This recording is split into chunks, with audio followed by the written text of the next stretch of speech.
Hello everyone, welcome back to our YouTube channel that is Great Booster Academic channel. Friends and students, in the last videos we have discussed about the stock items concept. तो जो stock items के जो concept थे उसके बारे में हमने last class videos में आपको डिस्कस किया था। बैलेंस शीट के रिलेटेड जो भी आइटम्स हमने आपको बताया था कि अगर आपको प्रीवियस ईयर का बैलेंस शीट मिला प्रोवाइड किया जाता है, प्रीवियस फाइनेंशियल ईयर का बैलेंस शीट प्रोवाइड किया जाता है, तो आप उसको करंट फाइनेंशियल पीरियड में कैसे रिकॉर्ड करें, वो हमने आपको ऑलरेडी इस कंसेप्ट में पूरा क्लियर कर दिया है। लास्ट के 2-3 वीडियोस में हमने आपको क्लियर कर दिया है। तो अब हम बढ़ते हैं उसके नेक्स्ट कंसेप्ट की तरफ, जो है लेजर क्रिएशन। कुछ कुछ लेजर क्रिएशन है जो मेन आपको इम्पोर्टेंट लेजर्स के बारे में आपको हम लोग आज सिखाएंगे कि वो लेजर्स को कैसे क्रिएट किया जाता है और उनके डिफरेंट डिफरेंट ग्रुप्स के बारे में आपको डिस्कस किया जाएगा।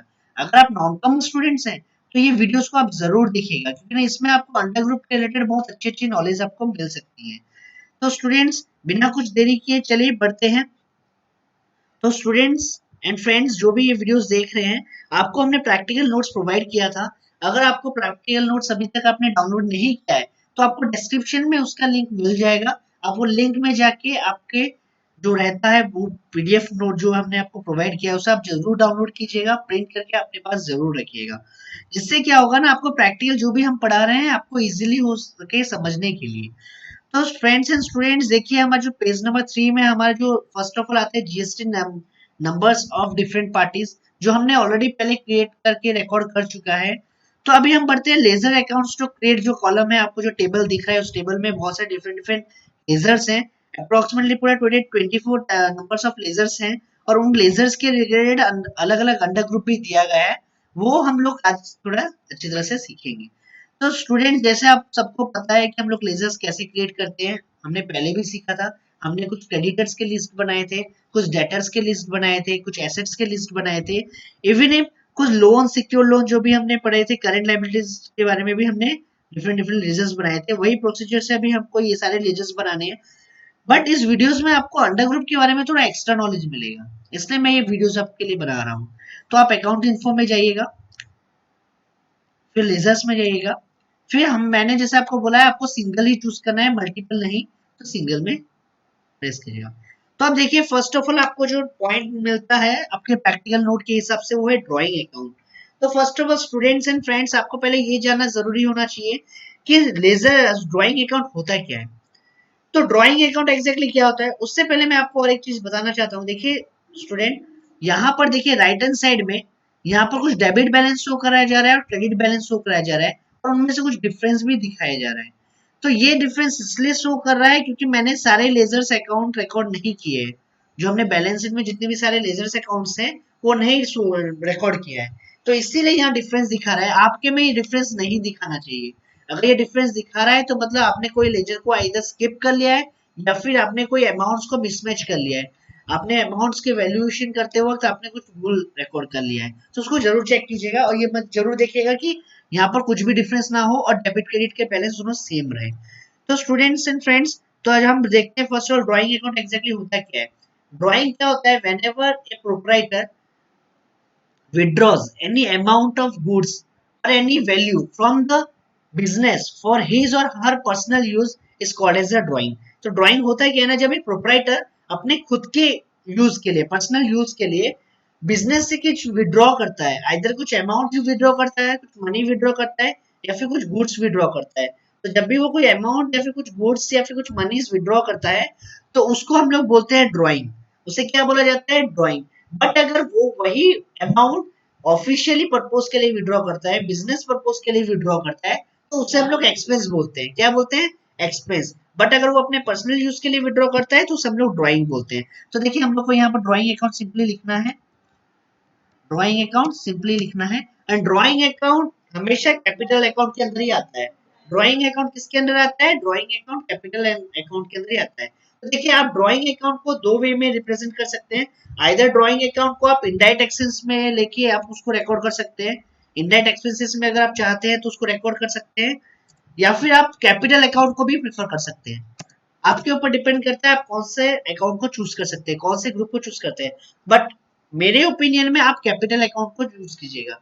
इससे देखिए क्या बेनिफिट होता है। देखिए अगर आप नॉन कॉमर्स स्टूडेंट्स हैं तो आप इजीली समझ पाएंगे, वरना अगर नॉन कॉमर्स स्टूडेंट है तो मैं आपको फिर भी ट्राई करूंगा अच्छे तरह से समझाने के लिए।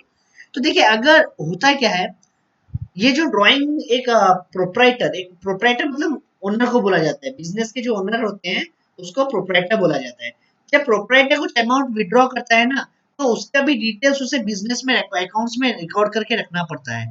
तो एग्जैक्टली अकाउंट में सारा रिकॉर्ड उनको रखना पड़ता है कि एग्जैक्टली उसने कितने अमाउंट्स ऑफ गुड्स विड्रॉ किया है, या फिर कितने अमाउंट्स उसने विड्रॉ किया है, कितने मनी उसने विड्रॉ किया है। तो वो सारे की डिटेल्स, सारे के सारे डिटेल्स उसको एक मैनुअली हो या फिर टैली के द्वारा उसे रिकॉर्ड करके रखना पड़ता है, ये रूल्स है। तो अब जब वो रिकॉर्ड करके रखता है, तो at the end of a financial year, जब एक फाइनेंशियल पीरियड कंप्लीट होता है, तो उसका जो कैपिटल होता है, कैपिटल क्या होता है उसके बारे में मैंने आपको पहले भी बताया था, प्रोप्राइटर्स कैपिटल अकाउंट पढ़ाते वक्त बताया था, या फिर नहीं भी अगर आपको याद है तो मैं वापस बता देता हूँ। कैपिटल अकाउंट उससे बोला जाता है जब प्रोप्राइटर बिजनेस में कुछ अमाउंट इन्वेस्ट करता है, तो that is the proprietor, sorry that is a capital. जब भी एक प्रोप्राइटर बिजनेस में कुछ एक अमाउंट इन्वेस्ट करता है या फिर कुछ गुड्स से इन्वेस्ट करता है, तो उससे हम लोग कैपिटल बोलते हैं। मैंने आपको पहले ही बोला था कि मैं आपको डिस्क्रिप्शन में एक और लिंक दूंगा, जो आपको एक ब्लॉग की तरफ फॉरवर्ड किया जाएगा, जिस ब्लॉग्स में आपको टैली के रिलेटेड, अकाउंट्स के रिलेटेड सारे के सारे थियोटिकल नोट्स आपको वहां पर मिल जाएंगे। इससे क्या होगा ना, आपको थियोरेटिकल कंसेप्ट भी बहुत अच्छा रहेगा। तो मैं आपको बता दिया कि कैपिटल किसे बोलते हैं। Capital is the amount invested by the proprietor in the business. मान ले ऑनर जब बिजनेस में कुछ अमाउंट इन्वेस्ट करता है, उसे हम लोग कैपिटल बोलते हैं। तो वही जब बिजनेस से प्रोप्राइटर जब कुछ ले जाता है, उसे हम ड्राइंग बोलते हैं। तो वो एक बंदा जो होता है, ओनर जो होता है, प्रोप्राइटर जो होता है, वो एक साल में जितना रुपीज विड्रॉ करता है ना, उसको उसे कैपिटल के साथ माइनस करना पड़ता है, उसको उसके कैपिटल के साथ माइनस करना पड़ेगा। तो उसके रिलेटेड अगर अभी आप इस ड्राइंग अकाउंट को बनाते वक्त इनडायरेक्ट एक्सपेंसेस के अंडर ग्रुप के अंदर आप इसे रिकॉर्ड करते हैं, तो at the end of the financial period आपको क्या करना पड़ेगा ना, एक जर्नल एंट्री पास करना पड़ेगा। वो आपको धीरे धीरे समझ में आ जाएगा कि क्या जर्नल एंट्री पास करना पड़ेगा। नॉन कॉमर्स स्टूडेंट्स को शायद पता ना हो, बट कॉमर्स स्टूडेंट्स को पता होना चाहिए कि at the end of the year उनको एक जर्नल एंट्री पास करना पड़ता है, जिससे ड्राइंग अकाउंट और कैपिटल अकाउंट का, सॉरी कैपिटल अकाउंट का बैलेंस को रिड्यूस करना पड़ेगा। तो वो कैसे रिड्यूस किया जाता है, वो हम नॉन कॉमर्स स्टूडेंट्स को बाद में भी वीडियोस के द्वारा बताएंगे। इसलिए हम आपको यहाँ पर हमारा व्यूज देते हैं कि आप इसे कैपिटल अकाउंट में रखिएगा, जिससे क्या होता है ना, आपको वो जर्नल एंट्री करने की जरूरत नहीं पड़ेगी। अब जैसे ही इसे कैपिटल अकाउंट के अंदर आप ग्रुप के अंदर इसे रिकॉर्ड करते हैं, तो इससे बेनिफिट क्या होगा ना, आप जब भी कुछ विड्रॉ करते हैं, कुछ भी ड्राइंग्स करते हैं, तो ऑटोमेटिकली कैपिटल से डिड्यूस हो जाता है, डिडक्ट हो जाता है आपको, और एक साल के बाद एक एक्स्ट्रा जर्नल एंट्री बनाने की जरूरत नहीं पड़ेगा। अगर आप इसे इनडायरेक्ट एक्सपेंसेस के ग्रुप में अंडर डालते हैं, तो आपको एक जर्नल एंट्री पास करना पड़ेगा। तो this is up to you, आप इनडायरेक्ट एक्सपेंस चूज कर सकते हैं या फिर कैपिटल अकाउंट चूज कर सकते हैं, but in my opinion you must choose a capital account. Next, उसके बाद आपको यहाँ पर कुछ डिटेल्स नहीं देना है, इसे ब्लैंक रखने दीजिएगा। रजिस्ट्रेशन जो रहेगा ये अनरजिस्टर्ड रहेगा, एंड ओपनिंग बैलेंस यहाँ पर कुछ प्रोवाइड नहीं किया गया है। और वैसे भी ये जितने भी सारे मैंने अकाउंट्स आपको बताए हैं, सिर्फ कुछ कुछ अमाउंट, जैसे आपका टैक्स का जो सीजीएसटी, एसजीएसटी और आईजीएसटी का, इन्हीं का ओपनिंग बैलेंस रहता है, ये हमेशा याद रखिएगा। नॉन कॉमर्स स्टूडेंट के लिए सबसे इंपॉर्टेंट पॉइंट है कि आप जब नेक्स्ट ईयर फाइनेंशियल ईयर की तरफ मूव करते हैं, तो सिर्फ सीजीएसटी, एसजीएसटी और आईजीएसटी का अगर कुछ रिमेनिंग बैलेंस रहता है प्रीवियस ईयर का, उससे ही आपको कैरी फॉरवर्ड करना है। आपको ना ये ड्राइंग का कुछ कि आपने पिछले साल कितना रुपीज विड्रॉ किया था, वो रिकॉर्ड नहीं किया जाता है इसमें। वो पिछले साल की बात पिछले साल में ही रह जाती है, करंट फाइनेंशियल ईयर में उसको नहीं मूव किया जाता है। सेम टू सेम कैसे carriage inward, direct expense, sorry salary account, इन सब का कुछ भी अमाउंट ओपनिंग बैलेंस नहीं आता है। अगर भी अमाउंट आता है ओपनिंग बैलेंस किसका, सीजीएसटी, एसजीएसटी और आईजीएसटी का। तो देखिए फ्रेंड्स, मैं इसे एंटर एंटर करके सेव कर देता हूँ। उसके बाद देखिए और एक ऑप्शन आता है, एक सेकंड आता है लेजर, जो है कैरेज इनवर्ड। कैरेज इनवर्ड क्या होता है? Carriage inward is transportation fees. अगर आप सिंपली में अगर बोला जाता है, बोलते हैं, तो एक वो ट्रांसपोर्टेशन फीस है। जैसे अभी अगर आप कुछ गुड्स मंगा रहे हैं आउटसाइड स्टेट से या फिर इनसाइड स्टेट से, समझ लीजिए आपका जो डिस्ट्रिक्ट है या फिर आपका जो सिटी है वो है भद्रक, और आप जो गुड्स मंगा रहे हैं वो भुवनेश्वर से मंगा रहे हैं या फिर आउट ऑफ स्टेट कोलकाता से मंगा रहे हैं, तो उसके लिए आपको ट्रांसपोर्टेशन का रिक्वायरमेंट पड़ेगा। तो उस केस में जो ट्रांसपोर्टेशन फीस आप जो पे करते हैं, तो उसे हम लोग बेसिकली कैरेज इनवर्ड बोलते हैं, उसे अकाउंटिंग टर्म में कैरेज इनवर्ड बोला जाता है। एंटर प्रेस कीजिएगा, और ये कैरेज इनवर्ड ही एक एग्जांपल होता है डायरेक्ट एक्सपेंसेस का।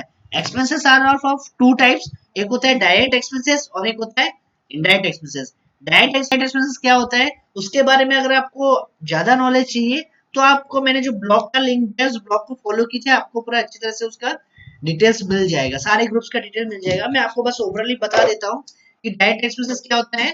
डायरेक्ट एक्सपेंसेस वो खर्च होते हैं, डायरेक्ट एक्सपेंसेस वो खर्च होते हैं जो खर्च आप एक प्रोडक्ट को, मतलब आप मैन्युफैक्चरिंग डिपार्टमेंट से लेके मैन्युफैक्चरिंग ऑफिस से लेके आके आपके गोडाउन तक जब तक पहुंचाने का जो भी खर्चा आप बियर करते हैं वो सारे खर्चे को डायरेक्ट एक्सपेंसेस बोला जाता है। और इनडायरेक्ट एक्सपेंसेस एक प्रोडक्ट्स को, एक गुड्स को आपने परचेस कर लिया है, अब आपको सेल करते वक्त सेल करने में जितने भी एक्सपेंसेस आप बियर करते हैं वो होता है इनडायरेक्ट एक्सपेंसेस। उसका एग्जांपल आपको बहुत अच्छी तरह से ब्लॉग में मिल जाएगा, उसको आप जरूर चेक कीजिएगा।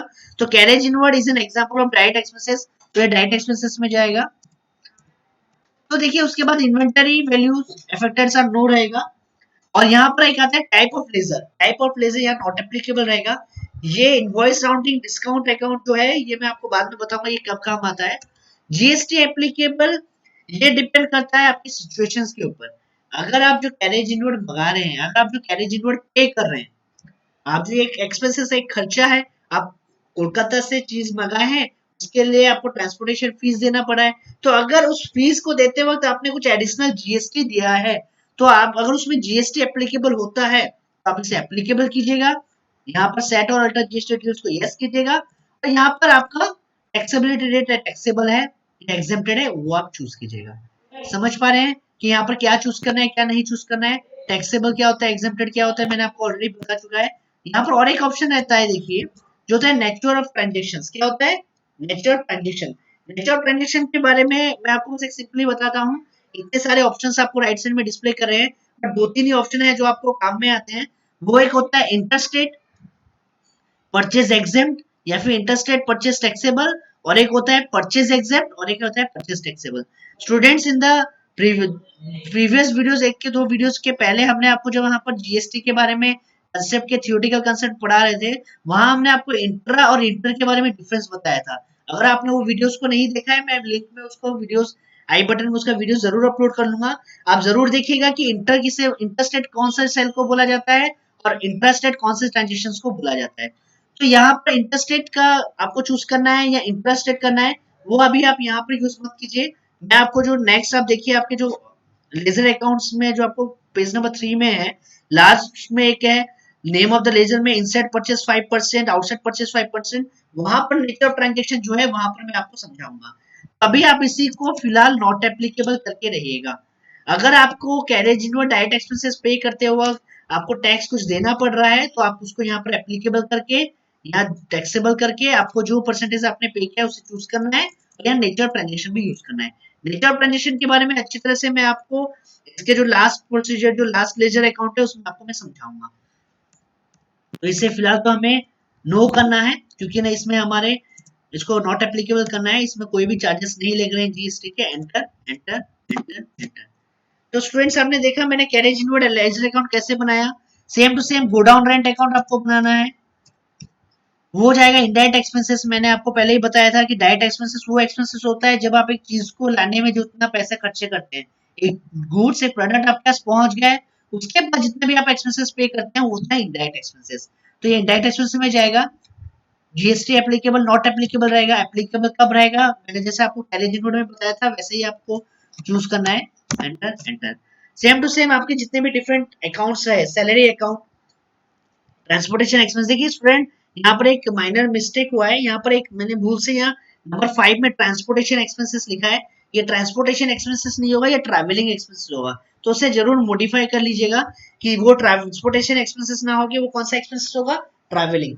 तो स्टूडेंट ट्रांसपोर्टेशन और ट्रैवलिंग में डिफरेंस होता है। ट्रांसपोर्टेशन एक प्रोडक्ट को, एक गुड्स को एक जगह से दूसरी जगह को शिफ्ट करते वक्त हम लोग ट्रांसपोर्टेशन एक्सपेंसेस पे करते हैं, बट ट्रैवलिंग एक्सपेंसेस कब पे किया जाता है, जब एक पर्सन, एक इंसान एक जगह से दूसरी जगह जाता है उसे हम लोग ट्रैवलिंग एक्सपेंसेस, जो भी पेमेंट करते हैं उसे हम लोग ट्रैवलिंग एक्सपेंसेस बोलते हैं। तो उसी के सेम रिलेटेड इलेक्ट्रिक बिल है, टेलीफोन बिल है, अनलोडिंग एक्सपेंसेस है, ये सारे के सारे लेजर्स अकाउंट आपको क्रिएट करना है। इन सारे के बारे में आपको नॉर्मली तो पता होगा, गोडाउन रेंट क्या होता है, सैलरी अकाउंट जब आप सैलरी देते हैं तब आपको सैलरी अकाउंट का यूज करना पड़ेगा, ट्रांसफर ट्रैवलिंग एक्सपेंसेस होता है, इलेक्ट्रिक बिल होता है, तो ये सारे लेजर्स अकाउंट आपको बनाने पड़ेंगे। इसके बाद एक देखिए नंबर 10 में एक ऑप्शन आता है राउंड ऑफ। मैं डायरेक्ट सब स्किप कर दे रहा हूँ क्योंकि ना ये सब के बारे में आपको थोड़ा थोड़ा नॉलेज होगा ही होगा। तो राउंडिंग ऑफ कैसे क्रिएट करते हैं और राउंडिंग ऑफ क्यों क्रिएट किया जाता है। देखिए अगर आपने एक कैलकुलेशन किया है, आपने एक बिल या फिर एक ट्रांजेक्शन किया है जिसका एक अमाउंट, बिल का अमाउंट आया 240 रुपीज 36 पैस। कितना आया उस वैल्यू का अमाउंट का? 240 रुपीज 36 पैस। तो अगर 240 रुपीज 36 पैस है तो एक, अगर आप उसे कैश में पेमेंट कर रहे हैं तो आप 36 पैस तो दे नहीं पाएंगे। तो उस केस में क्या करा जाता है ना, उस 36 पैस को राउंड ऑफ में किया जाता है, उसको एडजस्ट कर दिया जाता है। तो उसका एक कैलकुलेशन होता है, उसका एक मेथड होता है कि अगर आपका प्राइस 50 पैस के अबव रहता है तो आपको उसमें +1 करना है, मतलब उसको एक नेक्स्ट आपके राउंडिंग फिगर में आपको कैलकुलेट करना है। अगर आपका जो प्राइस का वैल्यू है वो 50 पैस से कम है तो उसके जो प्रीवियस राउंडिंग वैल्यू होगा वो आपको चूज करना है। समझ लीजिए मैंने आपको बोला 240 रुपीज 36 पैस, 36 पैस जो है वो 50 पैस से कम है, तो हम लोग 240 रुपीज राउंड फिगर में लेंगे, मतलब -36 पैस किया जाएगा। अगर ये 36 पैस ना होके 70 पैस होता, 60 पैस होता, 80 पैस होता, तो हम उसे 240 रुपीज नहीं करके 241 रुपीज चूज करते। तो राउंड ऑफ हम इसे इंडायरेक्ट एक्सपेंस में ले सकते हैं या फिर इंडायरेक्ट इनकम में भी ले सकते हैं, डिपेंड करता है ट्रांजेक्शन टू ट्रांजेक्शन। अगर आप परचेस के वक्त कर रहे हैं तो ये आपके इनकम में ले सकते हैं, अगर आप इसको खर्चा सेल करते वक्त लेते हैं तो ये आपको एक्सपेंसेस में ट्रीट कर सकते हैं। तो बाय डिफॉल्ट हम इसे एक्सपेंसेस में ही प्रोवाइड किया जाता है। इन्वेंटरी वैल्यूज अफेक्टेड नो रहेगा। यहाँ पर आपको एक एक्शन एक्टिवेट करना पड़ेगा जो है invoice rounding. Type of ledger invoice rounding यहाँ पर चूज करना पड़ेगा और यहाँ पर राउंडिंग मेथड आपको चूज करना है। देखिए there are basically 3 types of rounding method. One is the downward, normal and upward. मैंने आपको बोला था नॉर्मल राउंडिंग मेथड, जो कंसेप्ट मैंने आपको बताया था कि अगर 50 पैसे से ऊपर होता है तो 1 उसमें बढ़ा देता है, राउंडिंग नेक्स्ट फिगर वैल्यू कर देता है। और अगर उसका राउंडिंग जो प्राइस का जो वैल्यूएशन होता है 50 पैसे कम रहता है तो वो उसके प्रीवियस राउंडिंग वैल्यूज को एक्सेप्ट करता है। तो आप यहाँ पर आप सेट कर सकते हैं कि आपको कौन सा मेथड चूज करना है। अगर आपके ऑर्गेनाइजेशन, आपके कंपनीज अपवर्ड राउंडिंग को प्रेफर करती है, वो कहते हैं कि हम 50 पैसे से कम हो या फिर 50 पैसे से ज्यादा हो, हमें अपवर्ड ही चूज करना है, उसके नेक्स्ट वैल्यू को लेना है, तो आप अपवर्ड चूज कर सकते हैं। अगर आपके कंपनी के रूल्स हैं कि आपको डाउन, मतलब अगर 50 पैसे से कम हो या फिर ज्यादा हो, हमें उसके प्रीवियस राउंडिंग वैल्यू चूज करना है, तो आप डाउनवर्ड चूज कर सकते हैं। और बाय डिफॉल्ट हम नॉर्मल राउंडिंग चूज करेंगे, तो यहाँ पर हम जीएसटी एप्लीकेबल नॉट एप्लीकेबल रहेगा और इसे हम लोग सेव कर देंगे। तो स्टूडेंट समझ में आया कैसे हमने रिकॉर्ड किया राउंडिंग ऑफ के बाद। अब हम बढ़ेंगे सीजीएसटी, एसजीएसटी और आईजीएसटी की तरफ। तो देखिए सीजीएसटी अकाउंट हम लोग कैसे क्रिएट करते हैं। तो देखिए स्टूडेंट, टैक्स रेट जीएसटी में बहुत डिफरेंट डिफरेंट टैक्स रेट है। 5% है, 12% है, आपके 18% है, इवन 24% भी है। तो डिफरेंट डिफरेंट टैक्स रेट का आपका परसेंटेज का वैल्यूएशन है। तो जैसे मैंने आपको यहाँ नोट्स के हिसाब से देखिए, हमने जब स्टॉक आइटम्स बनाया था तो वहां पर 2 टैक्स रेट हमने देखा था, एक था 5% और एक 12%। तो अगर आप चाहते हैं कि अलग अलग टैक्स रेट के लिए आपको अलग अलग सीजीएसटी अकाउंट, अलग अलग एसजीएसटी अकाउंट बनाना है तो आप बना सकते हैं। बट आप एक भी बनाने से भी चलेगा, मतलब आप 5% के लिए भी एक सीजीएसटी बना सकते हैं और 12% के लिए भी एक सीजीएसटी अकाउंट बना सकते हैं, आपको सेपरेट बनाने की जरूरत नहीं है। तो आप ये कॉमन लीजिएगा, सीजीएसटी अकाउंट लिखिएगा, ये आएगा ड्यूटीज एंड टैक्सेस के अंदर।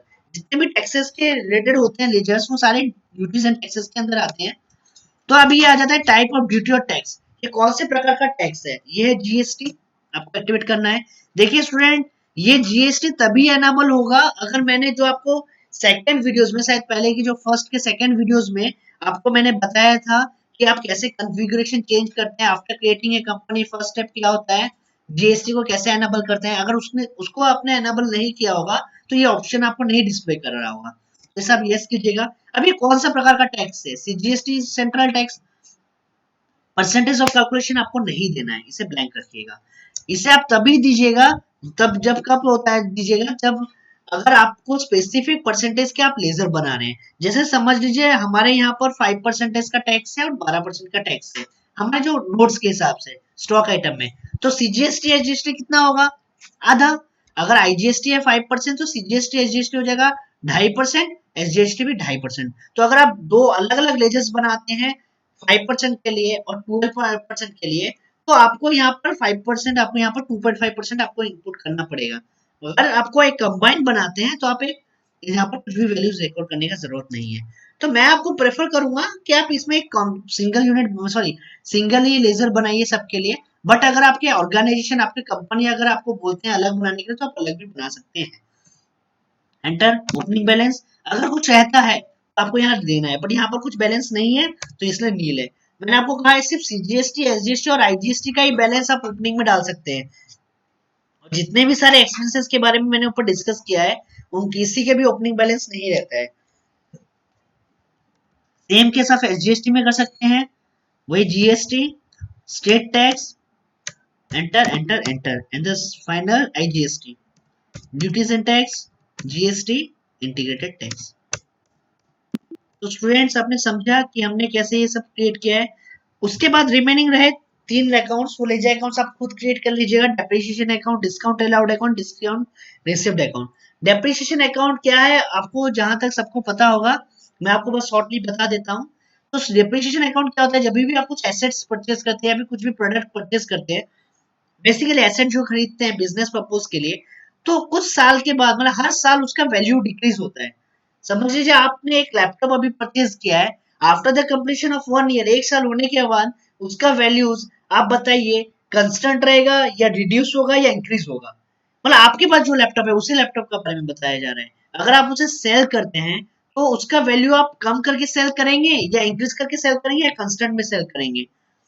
तो हमें पता है ऑब्वियसली उसका वैल्यू रिड्यूस होता है, तो वो रिड्यूस किस लिए होता है, just because of the depreciation.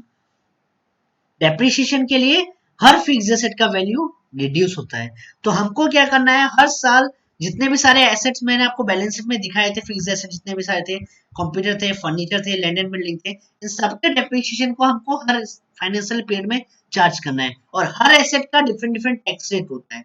तो उसके बारे में हम डिस्कस करेंगे बाद में, फ्यूचर के वीडियोस में अपलोड जो करेंगे उसमें हम डिस्कस करेंगे। तो अभी आपका टास्क ये रहता है, जितने भी नंबर 1 से लेके 16 तक जितने भी लेजर्स अकाउंट्स हैं, उस सारे लेजर्स अकाउंट को आपको क्रिएट करना है।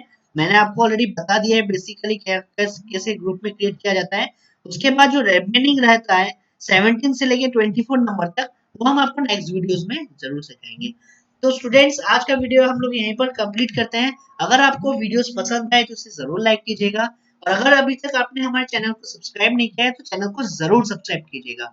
और हमारे वीडियोस को लगातार देखते रहिएगा स्टार्टिंग से लास्ट तक, क्योंकि इसमें हमने पर हर वीडियोस के अंत में हो या फिर स्टार्टिंग में हो बीच में हो अच्छे अच्छे पॉइंट डिस्कस करते हैं, जो आपके लिए ऑब्वियसली थोड़ा लेंथी हो सकता है। आपको बस समय निकालने के लिए minimum max to max 20 to 30 minutes आपको निकाल के इस वीडियोस को जरूर देखिएगा। और अगर आपको कुछ भी क्वेरीज रहती है इन कोर्स को समझते वक्त, तो आप हमें हमारे रजिस्टर्ड व्हाट्सएप नंबर में या फिर ईमेल आईडी में भी पूछ सकते हैं, या फिर आप कमेंट सेक्शन में भी जाके कुछ पूछ सकते हैं। तो till then, stay tuned, stay safe and stay at home. Thanks all of you.